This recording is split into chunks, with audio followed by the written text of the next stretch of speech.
Hello বন্ধুরা, সবাইকে স্বাগত জানাই স্টাডি সাকসেস কোচিং সেন্টারে। বন্ধুরা, আজকে তোমাদের জন্য নিয়ে চলে এসেছি এসএসসি এমটিএস 2025 আর একটি প্র্যাকটিস সেট। আজকের প্র্যাকটিস সেট নম্বর 3। এর আগে আমরা দুখানা প্র্যাকটিস সেট আলোচনা করেছি।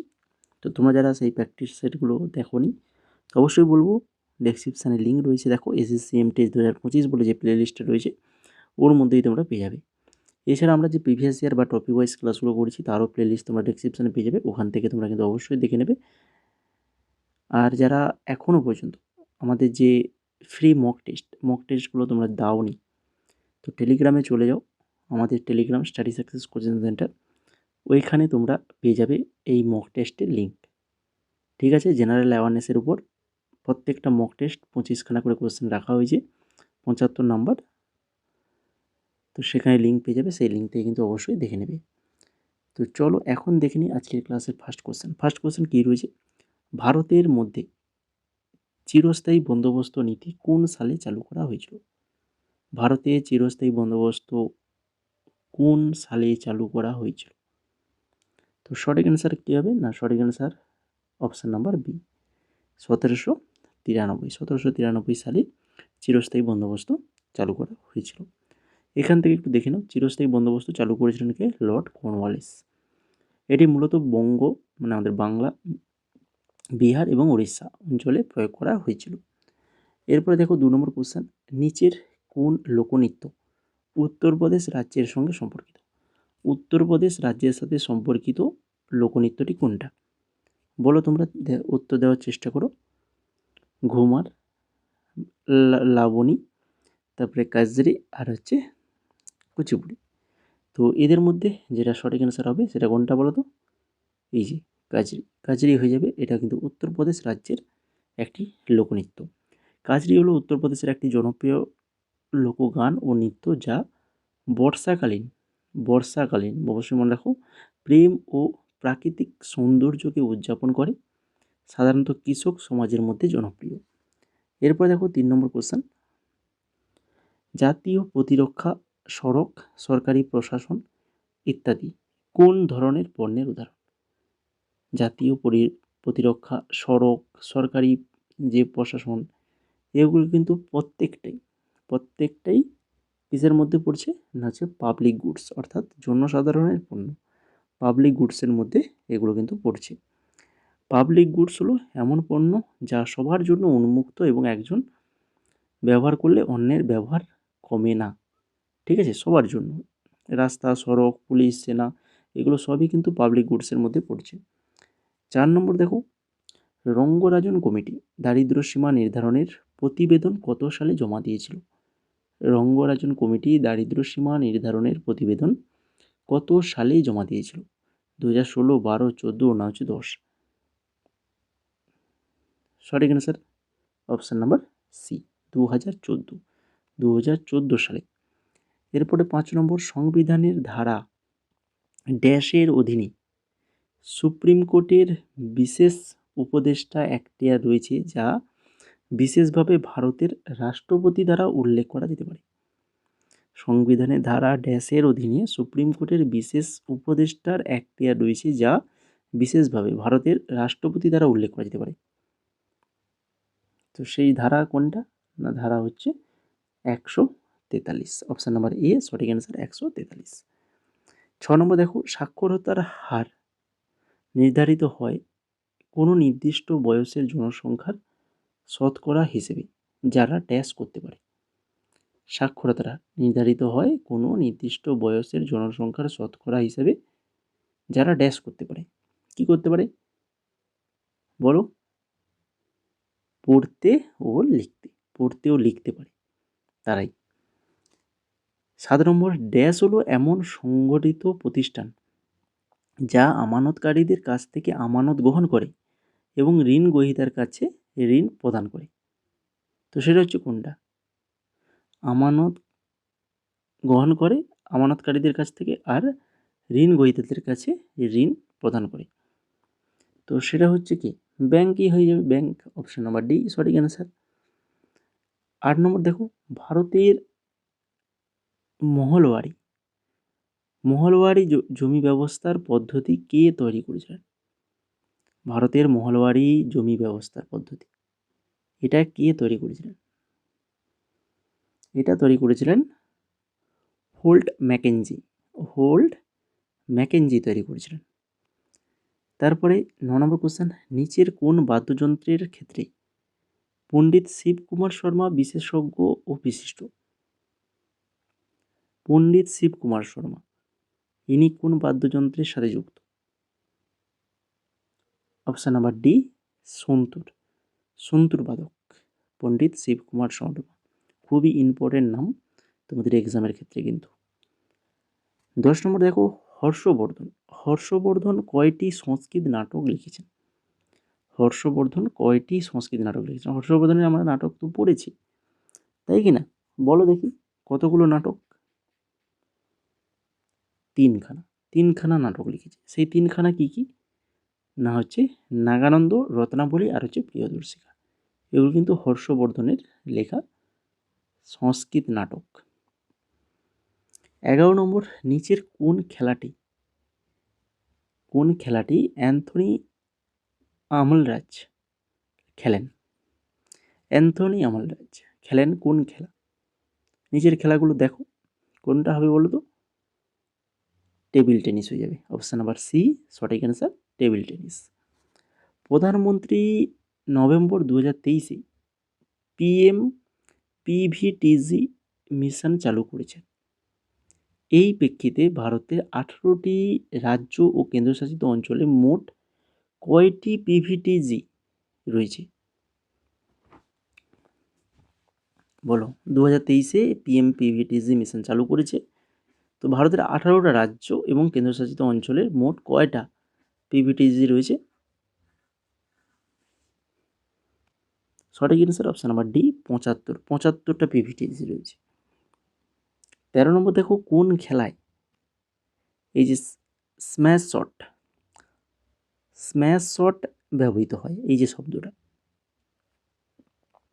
তো এই ধরনের কিন্তু কোশ্চেন, এই যে ক্রিকেট বিভিন্ন খেলা রিলেটেড সম্পর্কিত যে সকল শব্দগুলো সেগুলো কিন্তু তোমাদেরকে পড়ে রাখতে হবে। এগুলো থেকে কিন্তু কোশ্চেন আসে। তো সেই মতো আমরা যে নোটস বানিয়েছি সেই নোটসের মধ্যে কিন্তু দেখবে রয়েছে পিডিএফের মধ্যে, ঠিক আছে? তোমরা যারা এখনও আমাদের নোটসগুলো পারচেজ করোনি, তো যদি নিতে চাও আমাদের যে হোয়াটসঅ্যাপ নাম্বার রয়েছে এই হোয়াটসঅ্যাপ নাম্বারে তোমরা মেসেজ করো, একদম ফুল নোটস সমস্ত কিছু সাবজেক্টের তোমরা নোটস পেয়ে যাবে। আর সবথেকে বেশি পাবে হচ্ছে আমাদের এই জিকে জেনারেল নলেজের সবথেকে বেশি তোমরা কিন্তু নোটস পাবে মাত্র 199 টাকায়। 199 টাকায় ফুল নোটস, সমস্ত সাবজেক্ট ম্যাথ, ইংলিশ, রিজনিং এবং জিকে 4টা সাবজেক্টের নোটস পেয়ে যাবে 199 টাকায়। যদি নিতে চাও ওই নাম্বারে মেসেজ করো। আর জিডির কিন্তু পিডিএফ অ্যাভেলেবল রয়েছে। যারা জিডির পিডিএফ নিতে চাইছিলে হোয়াটসঅ্যাপে মেসেজ করছিলে, তো তোমাদেরকে বলি জিডির পিডিএফ অ্যাভেলেবল হয়ে গেছে।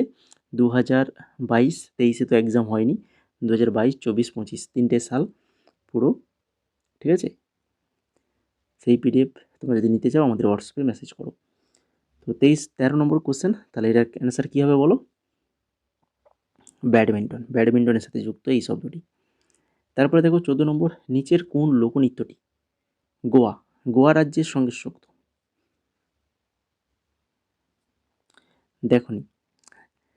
দেখনি এই এটা কোথায়? গোয়া রাজ্যের সাথে যুক্ত। এটা হচ্ছে গোয়ার ঐতিহ্যবাহী লোকনৃত্য। এটি হিন্দু ও পর্তুগিজ সংস্কৃতির মিশ্র প্রভাব বহন করে। সাধারণত বিবাহ এবং উৎসব উপলক্ষে এটি পরিবেশিত হয়। এর সুরে ও নৃত্যে গোয়ান ম্যান্ডো সঙ্গীতের ছোঁয়া থাকে। 15 নম্বর দেখো, এই উৎসবটি সম্বলপুর পশ্চিম ওড়িশা অঞ্চলের নতুন ধান কাটার শেষে সেই ধান দিয়ে প্রথম ভাত রান্না করে পরিবারের সবাই একসাথে খায়। তো এই উৎসবটির নাম কি বলো? পশ্চিম উড়িষ্যায় এটা হয়ে থাকে উৎসবটা। নতুন ধান কাটার শেষে সেই ধান দিয়ে প্রথম ভাত রান্না করে পরিবারের সবাই একসাথে খায়। তো এই উৎসবটির নাম কি? না, এটার নাম হচ্ছে নোয়াখাই উৎসব। অপশন নাম্বার বি সঠিক অ্যান্সার। নোয়াখাই শব্দের অর্থ হচ্ছে নতুন প্লাস খাই, মানে নতুন খাওয়া, অর্থাৎ নতুন ফসলের খাওয়া। এটি উড়িষ্যার অন্যতম বৃহৎ কৃষিভিত্তিক উৎসব।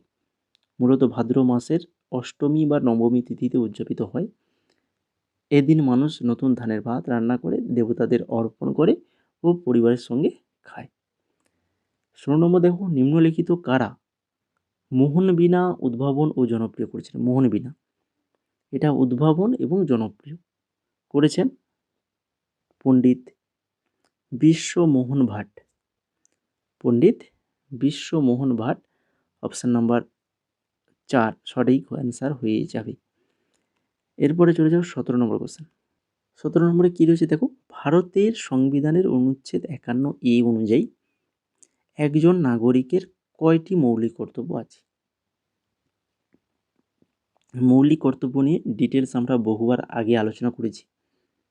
আমরা যে নোটসগুলো দিচ্ছি তার মধ্যেও মৌলিক কর্তব্যের একটা পার্ট রয়েছে, এবং আমরা যে প্র্যাকটিস সেট 2 নম্বর যেটা করিয়েছি তার মধ্যেও পুরো মৌলিক কর্তব্যের যে যে জায়গা থেকে কোশ্চেন আসে সেই জায়গাগুলো আমি কিন্তু আলোচনা করে দিয়েছি।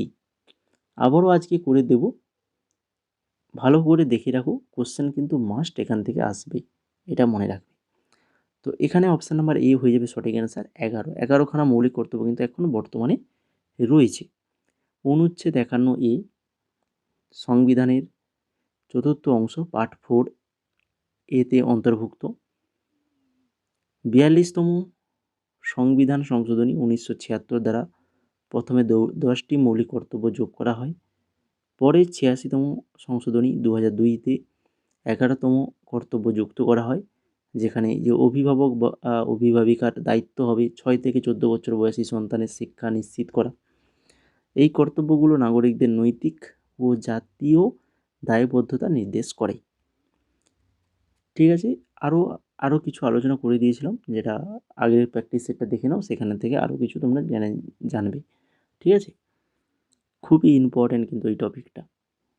18 নম্বর দেখো, জুন 2023 সালে চীনে অনুষ্ঠিত এশিয়ান ফেন্সিং চ্যাম্পিয়নশিপ প্রথম ভারতীয় হিসাবে কে ব্রোঞ্জ জয় করেন?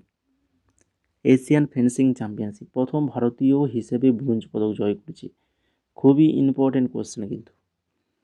সঠিক অ্যান্সার হবে, নামটা মনে রাখো, Bhabani Debi. Option number B সঠিক অ্যান্সার, ভবানী দেবী। 19 নম্বর, নিচের মধ্যে কে ব্যাডমিন্টনের সঙ্গে যুক্ত? ব্যাডমিন্টনের সাথে যুক্ত কে? মিতালি রাজ, সাইনা নেহওয়াল, মেরি কম না সাকিব মালিক? অপশান নাম্বার কী হবে? Option number B Saina Nehwal. Option number B হয়ে যাবে সঠিক অ্যান্সার। ইনি একজন ব্যাডমিন্টন খেলোয়াড়।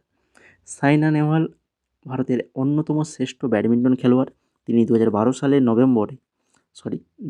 সালের লন্ডন অলিম্পিকে ব্রোঞ্জ পদক জয় করেছিল।